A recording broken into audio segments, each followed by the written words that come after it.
Hej, jag heter Ulrika Persson Fischer. Jag är forskare på Uppsala universitet. Nu ska vi prata om hållbart entreprenörskap från ett utbildningsperspektiv. Hur man som lärare kan närma sig det här ämnet.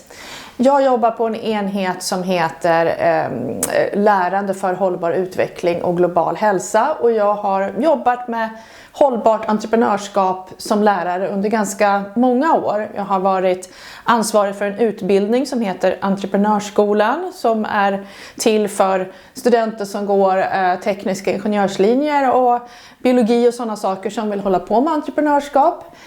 Jag har skapat olika mindre utbildningsmoduler för intresserade studenter på hela universitetet, och jag har tillsammans med kollegor både i Nederländerna och Norge genomfört ett ganska stort EU-finansierat forskningsprojekt om hur man kan se på hållbart entreprenörskap ur ett utbildningsperspektiv. Och nu ska jag dela med mig några av mina insikter. Det jag tycker att man ska börja i är de mer grundläggande frågorna. Alltså, hur undervisar man entreprenörskap för hållbarhet? Börjar man med entreprenörskap och så lägger man på lite hållbarhet? Eller börjar man med hållbarhet och lägger på entreprenörskap? Eller kan man hitta ett sätt där de här två hakar i varandra?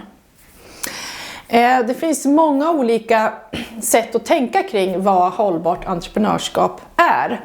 Ett är utifrån det som kallas CSR, Corporate Social Responsibility, eller välgörenhet kan man också kalla det, som ju företag har hållit på med under ganska lång tid. Och det är liksom ett sätt att närma sig. Man driver sitt företag på vanligt sätt och sen så ägnar man sig åt lite goda projekt, kanske för att kompensera att ens företag och ens affärsidé kanske inte alltid är så hållbar. Och det är ju ett sätt att tänka, men det är lite gammalt. Det fokuserar också på vad man gör.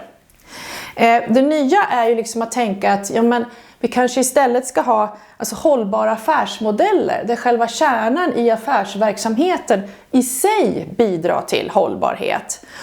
Och då finns det många exempel på där företag byggs upp utifrån att den vara eller produkt eller tjänst som de tillverkar och säljer löser någon av hållbarhetsutmaningarna, ofta formulerad utifrån FN:s 17 hållbarhetsmål. Och det här är ju någonting ganska annorlunda mot det här välgörenhetstänkandet, utan här vill man att själva företaget i sig ska vara hållbart och bidra till hållbarhet. Så det är ett ganska annorlunda sätt att tänka.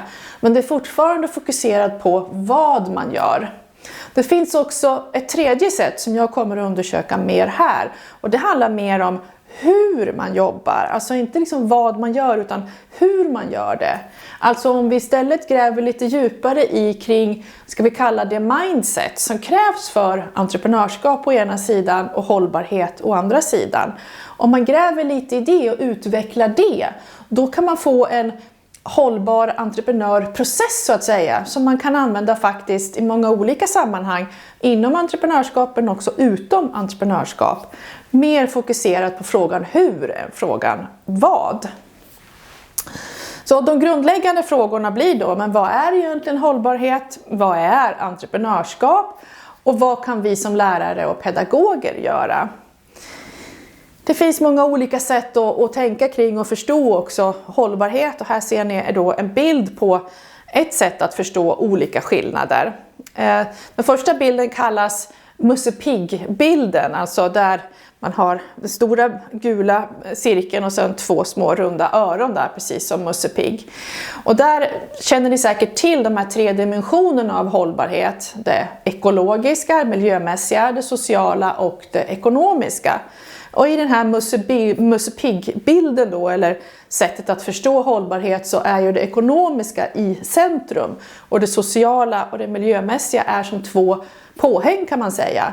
Och här tänker man sig då att den mest fundamentala och viktiga dimensionen i hållbarhet faktiskt är det ekonomiska. Och sen får man göra lite grann av det här ekologiska och det sociala som påhäng. Liknar ganska mycket den här välgörenhetstanken. Alltså att i den mån som ekonomin tillåter kan vi ägna oss åt hållbarhet.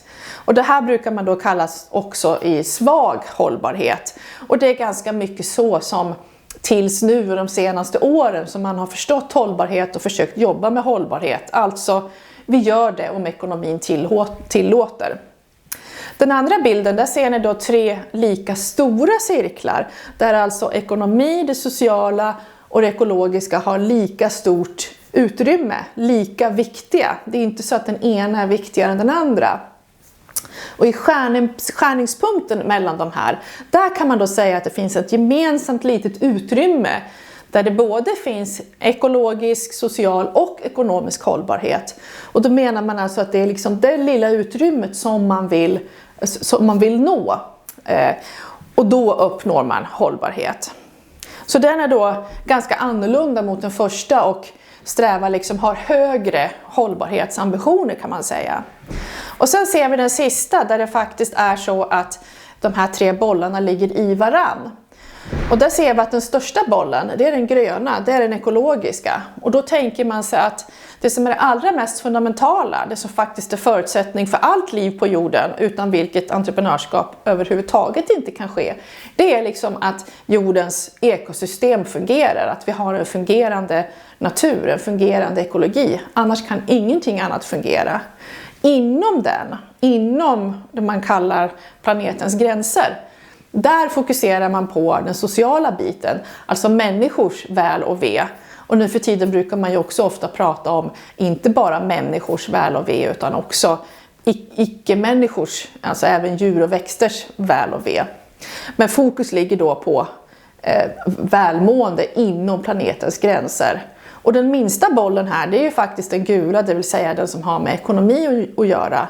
Och där ser man alltså inte att ekonomin är det som är det viktigaste och det som driver, utan ekonomin blir så att säga snarare medlen för vilket man kan göra saker som har positiva effekter i den sociala sfären inom planetens gränser.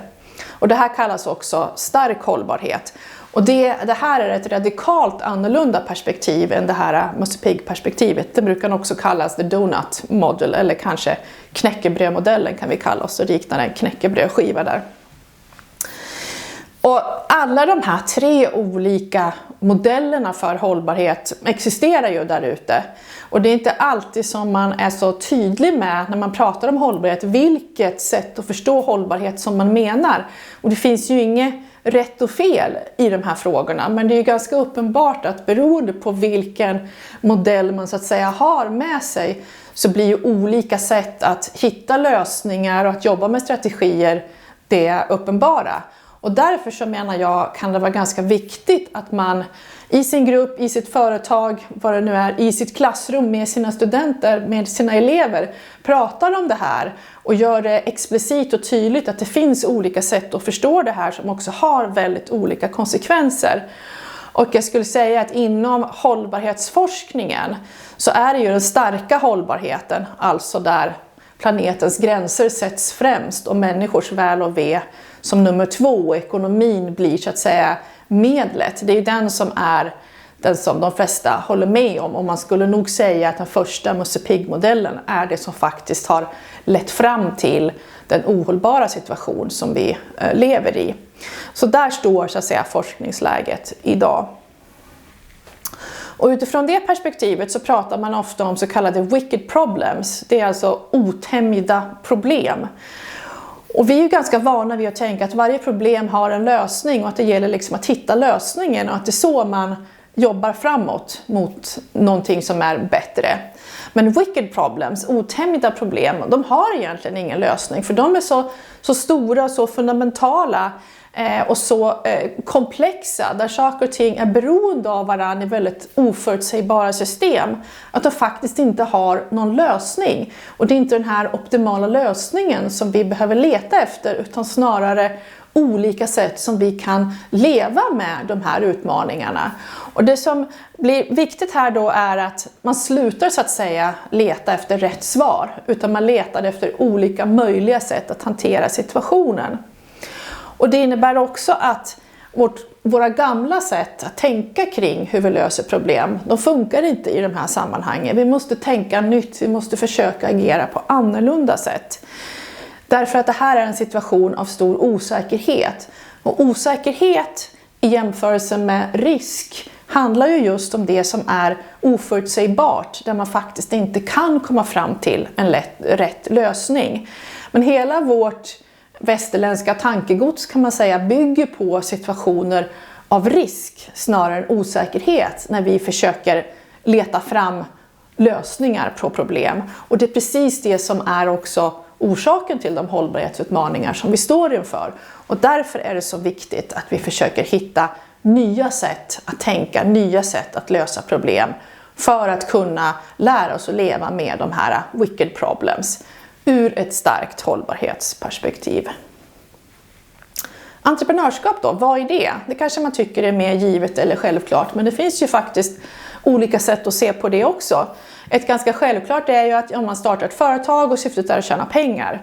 Och någonstans är det ju liksom det som vi behöver också. Vi behöver ju kunna tjäna pengar för att kunna driva en verksamhet. Men entreprenörskap brukar ju också ofta pratas om snarare i termer av att man bygger upp ny verksamhet, man skapar innovationer, man utgår från nya idéer som man vill realisera. Och det är ju inte alltid givet att det alltid med nödvändighet måste ske i termer av nya företag. Och det behöver ju inte alls alltid vara att tjäna så mycket pengar som möjligt som är drivkraften. Tvärtom, i många av de här nya företagen som har med hållbarhetsambitionerna så är det ju inte alls att tjäna så mycket pengar som möjligt som är drivkraften. Man behöver få det att gå runt, men det är inte det som man liksom syftar till. Och med ett synsätt på entreprenörskap så snarare handlar om att skapa nya saker, nya sätt att tänka, nya processer och så vidare. Så är det ju inte heller så att man kanske måste starta ett nytt företag för att kunna vara entreprenör. Man kan vara entreprenör kanske i ett företag, intraprenör, snarare än att man måste starta någonting eget. Och det betyder att i det här perspektivet så kan man ju vara entreprenör i många olika sammanhang. I det jobb man redan har i olika typer av organisationer. Kanske som privatperson i den civilsamhällesorganisation som man är engagerad i. Och att vara den typen av entreprenör som driver och skapar ny verksamhet för att skapa hållbarhet får ju en betydelse. Så det är ju också viktigt, inte bara att skapa nya företag. Och det som är gemensamt i alla de här olika typer av entreprenöriella processer, det är just det här att kunna hantera osäkerhet. För det är någonstans det som är gemensamt för den entreprenöriella processen. Man vet inte och kan inte veta vad som blir utfallet. Och man behöver lära sig att hitta sätt att leva med den situationen, att man faktiskt inte vet. Att undervisa entreprenörskap då. Ja, jag har ju då undervisat på universitetet i olika utbildningar kring just entreprenörskap. Och det som också vi kom fram till i det här vårt forskningsprojekt om hållbart entreprenörskap, det är att kärnan handlar om att ge studenterna eller eleverna verktyg att kunna hantera osäkerhet. Det är det som är kärnan i entreprenöriell utbildning. För att kunna förändra världen, och det är det man vill när man vill ägna sig åt hållbart entreprenörskap, behöver man behöver vara flexibel. Man behöver kunna föreställa sig saker som ännu inte finns, som görs på andra sätt än vad man hittills har gjort. Och därför brukar vi prata om entreprenöriella förmågor. Alltså olika sätt att tänka, göra och känna. Ett slags mindset då. För att kunna hitta strategier hur man ska fatta de många vardagliga och små besluten varje dag, men också de större besluten. Och det är då det här mindsetet, de här förmågorna som entreprenöriell utbildning försöker utveckla hos studenterna. 2 saker har visat sig vara väldigt viktigt. Det ena är alltså att man jobbar i grupper. Alltså myten om den ensamma entreprenören är ju helt enkelt fel. Det finns inga ensamma entreprenörer, utan alla entreprenörer jobbar tillsammans med andra människor. Även om det inte alltid framställs så i många heroiska skildringar. Utan man jobbar som en grupp och som ett team. Och det som är väldigt viktigt där är att inte alla är likadana i teamet, utan att man kan olika saker. Och det kan ju vara att man har olika utbildningsbakgrund, men det kan lika gärna handla om att man har olika annan typ av bakgrund. Kvinnor och män, unga och gamla, olika etnisk bakgrund, olika kulturell bakgrund. Man kanske kommer från olika delar av världen. All denna olikhet behövs för att man ska kunna hitta de här strategierna för att kunna hantera osäkerhet. Och vårt utbildningssystem är ju inte riktigt uppbyggt liksom för att främja det. Så det gäller också att som lärare hitta nya sätt att kunna främja att olikhet är bra. Universitetet lider ju väldigt mycket av det eftersom vi verkligen är uppdelade olika silos, olika ämnen som sällan möts. Och det som är utmaningen för oss som undervisar om entreprenörskap är just att kunna få ihop de här olika teamen och också att vi som lärare ska kunna tillåta oss att jobba över alla gränserna. En annan sak som också visar sig väldigt viktigt, det är just att man lär sig inte alls bara av att sitta och läsa en lärobok. Vi ägnar oss väldigt lite åt det, även på universitetet när det handlar om entreprenörskap. Utan det är helt enkelt att pröva sig fram, learning by doing. Och att vi i väldigt stor utsträckning försöker röra oss utanför klassrumsväggarna och gå utanför campus och ut i verkligheten. Och ofta försöker låta studenterna jobba med entreprenörer redan under utbildningen. Och ofta låter också studenterna pröva på att starta företag och att driva ny verksamhet redan under utbildningen. För det är helt enkelt så man lär sig. Någonting som har blivit väldigt framträdande inom entreprenöriell forskning och entreprenöriell utbildning på universitetet är den forskning som Sara Saraswati har gjort. Jag vet inte om ni känner till henne. Hon har ju myntat begreppet effectuation som då står i kontrast till causation. Och det här effectuation, det är då helt centralt för att kunna förstå hur en entreprenör jobbar, och att lära studenter då att kunna jobba på det viset är vad vi försöker uppnå. Och det är helt enkelt så att hon har upptäckt när hon har studerat olika entreprenörer hur de tänker, hur de fattar beslut, vad de gör, att de helt enkelt går ganska stick i stäv med hur vi ofta blir lärda i vår kultur hur man ska agera. Och det är då det som hon kallar causation, det vanliga sättet. Och det är väl ungefär så här. Alltså man upptäcker ett problem. Det här vill jag hitta en lösning till. Okej, för att kunna göra det, vad behöver jag då? Jo, antagligen behöver jag en massa pengar. Hur ska jag göra för att få de här massa pengarna? Ja, det kräver väldigt mycket jobb. Så behöver jag kunna de här sakerna. Hur ska jag lära mig det? Ja, jag måste helt enkelt ägna väldigt mycket tid åt att lära mig de här sakerna. Sen behöver jag samarbeta med de här personerna. Hur ska det gå till? Ja, jag måste försöka lära känna dem och så vidare. Och då blir det här målet, det här jag vill uppnå någonstans långt där borta, som ett oöverstigligt berg. Och det är väldigt osannolikt att jag kommer att komma dit.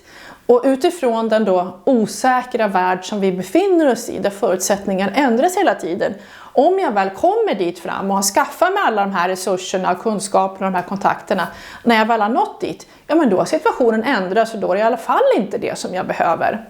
Så det här sättet att liksom planera sig fram till vad man ska göra och lägga ner enorma resurser och energi och tid på att nå dit, det är helt enkelt inte ett effektivt sätt att uppnå det man vill, har då den här forskningen som Sara Saraswati har gjort upptäckt. Utan det entreprenörerna gör, det är att de helt enkelt tänker precis tvärtom. De tänker enligt effectuation. Istället för att tänka allt det här som jag inte har, som jag måste ha innan jag kan nå dit, så tänker de inte, utan de tänker okej, det här är jag. Vem är jag? Vad kan jag? Vad har jag för resurser? Vem känner jag? Vad skulle vi kunna göra tillsammans? Alltså man startar inte med målet, man startar med medlen. Och så tar man ett litet steg framåt. Okej, det här kunde jag göra nu med det här, med de här, mina kompisar. Och de här resurserna som vi kunde poola tillsammans, det här kunde vi göra. Och sen när man har nått det, då tänker man, okej, men nu är jag här. Vad kan jag göra då? Vad är nästa steg? Och så tar man nästa och nästa och nästa. Och då kanske man hamnar någon helt annanstans än vad man trodde man skulle hamna från början. Och det här gör ju också att man är mycket mer flexibel och kan anpassa sig till ändrade förutsättningar som ju vår värld karaktäriseras av. Men det här sättet att tänka, det går så tvärt emot hur vi lär oss att tänka kring planering och hur man ska genomföra projekt. Att det krävs en slags avlärning av både studenter och lärare egentligen för att man ska kunna tänka på det här viset. Men mycket av den entreprenöriella utbildningen handlar om just det, att öva sig på det här sättet att tänka. Och det här kallar Sara Saraswati för possibility mapping. Att göra det man kan med det man har här och nu, snarare än liksom ha ett väldigt, väldigt långsiktigt mål långt där borta. Några exempel på det som jag har då använt det här i. Innovation Day kallar vi det. Det är när alla intresserade studenter vid Uppsala universitet får anmäla sig till en dag när man i då sådana här heterogena grupper med studenter som läser helt olika utbildningar får sätta sig tillsammans med olika utmaningar och med ett sånt här effectual sätt att tänka, possibility mapping, leta sig fram till olika nya sätt att tänka kring lösningar på de här utmaningarna. Det är också den här entreprenörsskolan som jag har varit ansvarig för. Vi använder oss väldigt mycket av learning by doing, så vi börjar hela utbildningen med att åka iväg 3 dagar där studenterna helt enkelt får hänga med entreprenörer och företagare innan de har läst en bokstav i någon bok. Då de får möta den praktiska verkligheten direkt. Och sen när vi kommer tillbaka till klassrummet och börjar läsa, då kan vi hela tiden relatera till de här praktiska erfarenheterna. Och de får också arbeta med riktiga entreprenöriella projekt tillsammans med entreprenörer under hela sin utbildning. Så det är en integrerad del av hela utbildningen. Okej, det var att undervisa entreprenörskap. Att undervisa hållbarhet då. Det gör jag nämligen också väldigt mycket. Det centret som jag jobbar på nu, det fokuserar helt och hållet på lärande och utbildning för hållbarhet. Och jag har drivit många hållbarhetsutbildningar också. Till exempel hållbar turism som finns på Uppsala universitets campus Gotland. Där brukar man också prata om att det räcker inte med att ha kunskap. Visst måste vi veta saker om hur världen fungerar, om de olika hållbarhetsproblemen och utmaningarna som finns. Men det räcker inte. Vi behöver också sikta på kompetenser. Det vill säga att man kan göra någonting med den här kunskapen. Och där brukar man prata om transformativt lärande. Ett lärande som förändrar en själv. Och som genom att jag själv förändras också hjälper en att förändra världen. Och det här brukar kallas för Education for Sustainability eller ESD. Och här är några av de verktyg som vi använder oss av. Forskningen om just utbildning för hållbarhet pekar ut olika kompetenser som man behöver ha. Man behöver ha en systemtänkande, förstå hur saker och ting hänger samman. Man behöver kunna ha ett framtidstänkande och fundera över vad kommer att bli konsekvenserna av de här sakerna. Man behöver kunna ha ett etiskt tänkande, en etisk kompass. Man behöver kunna tänka in etiska dimensioner. Och också ett strategiskt tänkande där man kan fundera ut olika strategier och verktyg för att jobba med de utmaningar som man vill. Och man behöver kunna jobba tillsammans med andra människor. Så det är väldigt viktiga sådana entreprenöriella kompetenser som man heller inte bara kan lära sig i klassrummet genom att läsa en bok. Man behöver också ut i verkligheten och konfronteras med riktiga problem. Nu kanske ni börjar se här att det finns paralleller då mellan utbildning för entreprenörskap och utbildning för hållbarhet. De bygger ganska mycket på samma principer. Och någonting då som jag har gjort i det här är då dels någonting vi kallar Searching for Sustainability. När då studenter som går helt olika utbildningsprogram får ägna 3 dagar tillsammans med att utforska olika hållbarhetsutmaningar på Gotland. Utanför klassrummet, egentligen helt på egen hand. Det andra är en kurs vi kallar projekt i mångvetenskapliga team. Där då studenter får jobba i grupp med konkreta utmaningar som lokala entreprenörer och andra organisationer kommer till studenterna med och vill ha deras input på. Och det här är då ett exempel, 2 av mina studenter som jobbade med de som driver då destinationsutveckling på Gotland. De bad studenterna att få en Code of Conduct, det vill säga en slags lista över hur de vill att turister ska bete sig för att inte förstöra kulturarvet. Det här tyckte studenterna var ganska trist och de tänkte ut en helt annan typ av lösning.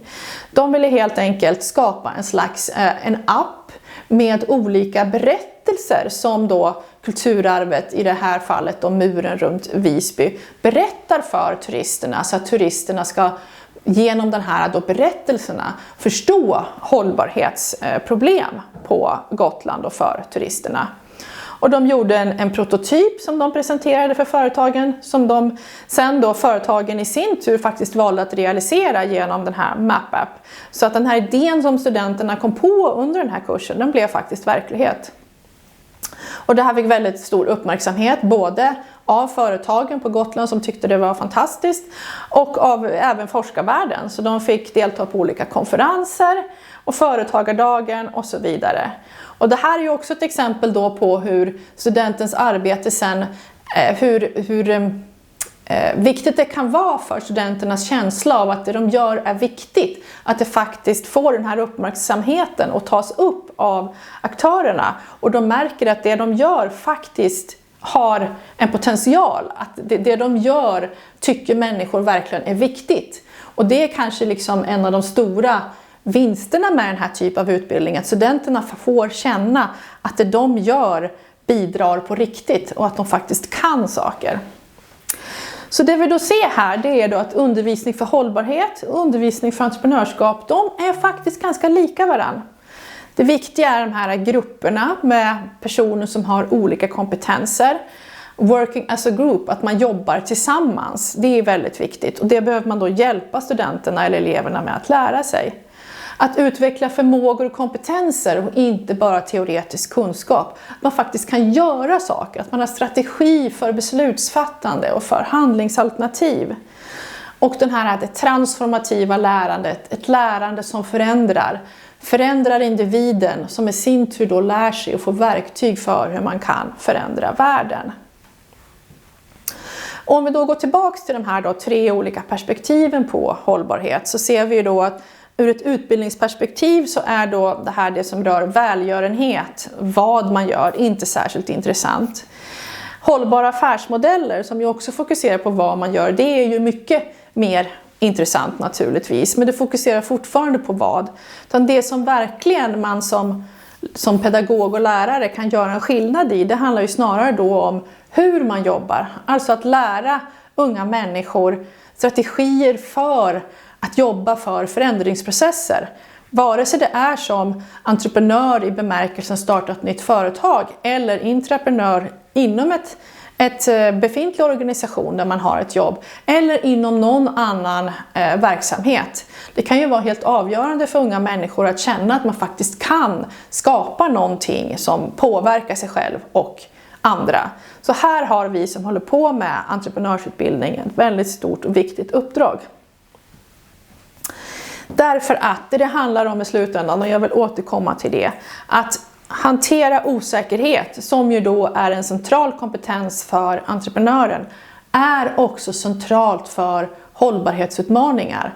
De här wicked problems, de otämjda problemen, de är ju i sin essens fyllda av osäkerhet. Och lär vi oss sätt att hantera osäkerhet och leva med osäkerhet, då kommer vi också att kunna leva med de här wicked problems och den osäkerheten. Och det är alltså helt oavsett om vi startar ett företag eller om vi driver ny verksamhet på annat håll. Så att träning i entreprenörskap kan alltså bli träning i hur man jobbar med hållbarhetsutmaningar.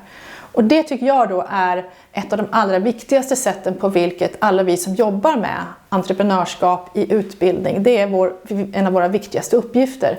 Det vill säga alla har nytta av att få sån träning. Alla har nytta av att få entreprenörsutbildning oavsett vad man tänker sig jobba med. Och den här då kompetenserna för hållbarhet och hur man ser på då hållbarhetsutbildning kan man inspireras av och direkt ta in i sin utbildning även om den handlar om entreprenörskap. Och en väldigt enkel men effektiv övning är då det som har med effectuation att göra och den här possibility mapping som Sara Saraswatis forskning kommer fram till.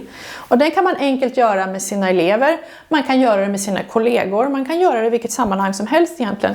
Man kan göra det under en liten kort stund bara för att testa på det, eller man kan göra det under längre tid, det kan vara utdraget ett par veckor eller kanske en hel termin beroende på hur djupt man vill att eleverna eller studenterna ska jobba med det.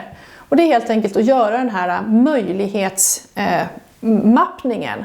Alltså, vad kan du här och nu utan att du behöver jobba och hitta massa resurser för att lära dig nya saker? Vem känner du? Vilka ingår i ditt nätverk och hur kan du samarbeta med dem? Och vilka resurser har du tillgång till? Observera att det inte behöver handla om vilka resurser du äger utan vilka resurser har du tillgång till.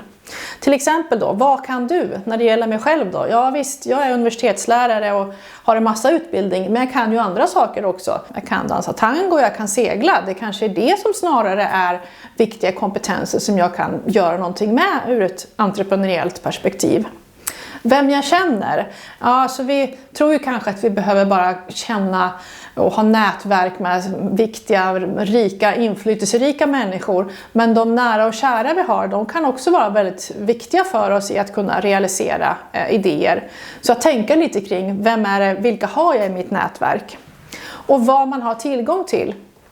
Det betyder ju inte att man måste äga saker, utan det kan just vara att man har tillgång till saker. Jag kanske inte äger någon bil, men jag kanske kan låna en bil. Jag får låna klubbhuset till den båtklubb där jag har min segelbåt till exempel. Jag kanske kan göra någonting med det. Så det man konkret gör är att man sätter sig först för sig själv, individuellt, gärna på post-it-lappar. Skriver upp först allting du kan, alla kompetenser du har. Formell utbildning är ja, men hellre egentligen fokus på andra saker.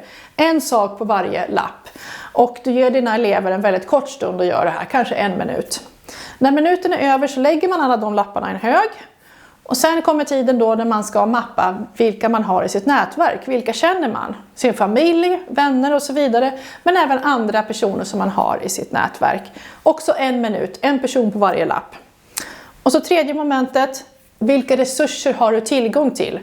Återigen, inte nödvändigtvis vad du äger, men vad du har tillgång till. Mina föräldrars sommarstuga, eller jag har en cykel, jag kan låna ett bageri på kvällen när de har stängt och så vidare. Alltså 1 minut, vilka resurser har du tillgång till? En resurs på varje post-it-lapp. Och när de här 3 minuterna är över, då har du en hel hög med lappar. Och då är tanken att då kan man faktiskt redan här känna, wow, vad mycket jag har, vad mycket jag kan. Istället för att tänka på allting som man inte har, allting som man inte kan. Så får man här liksom en visuell bild av allt jag kan. Sen kan du sätta dina elever i grupper. Det kan vara 3 eller 5 stycken beroende på hur gruppen ser ut. Och så lägger man alla de här lapparna i en enda stor hög. Alltså man polar resurserna tillsammans. Alltså allt vad ni kan, allt vad vilka nätverk ni har och alla resurser ni har tillgång till. Inte bara dina egna. Och då blir det ju en jättestor hög. Och då kanske man börjar tänka, wow, vad mycket resurser vi har här tillsammans. Och då blir gruppuppgiften att tänka, hur kan vi kombinera de här olika resurserna, kompetenserna och tillgångarna och nätverken till olika entreprenöriella idéer som skapar hållbarhet, som löser hållbarhetsutmaningar. Alltså inte bara mina, utan vi gör tillsammans och vi använder varandras resurser. Då kan du först låta eleverna för att liksom, sätta igång kreativiteten. Att först komma på de mest knäppa och knasiga idéerna som överhuvudtaget går, som skapar så mycket ohållbarhet som möjligt till exempel, bara för att få igång kreativiteten. Och sen kan du be dem att skapa då idéer som faktiskt skapar hållbarhet. Och där är det ofta, kan det vara ganska hjälpsamt att tänka i termer av kvantitet snarare än kvalitet. Alltså många idéer är bra. Och sen får man sålla bland de här idéerna. Och om du har längre tid på dig, då kan du ju låta dina elever faktiskt att tänka mer och mer kring de här idéerna som har kommit upp. Och liksom komplettera kring vad skulle det krävas för att vi faktiskt skulle kunna göra det här. Jag gjorde det här en gång med mina studenter på entreprenörsskolan, och det var då första dagen på utbildningen. Och där var det 2 killar. De kom på en idé där och då, första dagen på utbildningen, som de sedan jobbade med under hela året. Och när året var slut hade de startat ett företag kring det här som de fortfarande driver. Så det här är en väldigt liksom, kraftfull övning som man kan göra, som verkligen hjälper en att tänka annorlunda. Och det är precis det som krävs för att kunna jobba med hållbart entreprenörskap. Tack för mig idag. Jag ser fram emot att träffas på seminariet lite senare.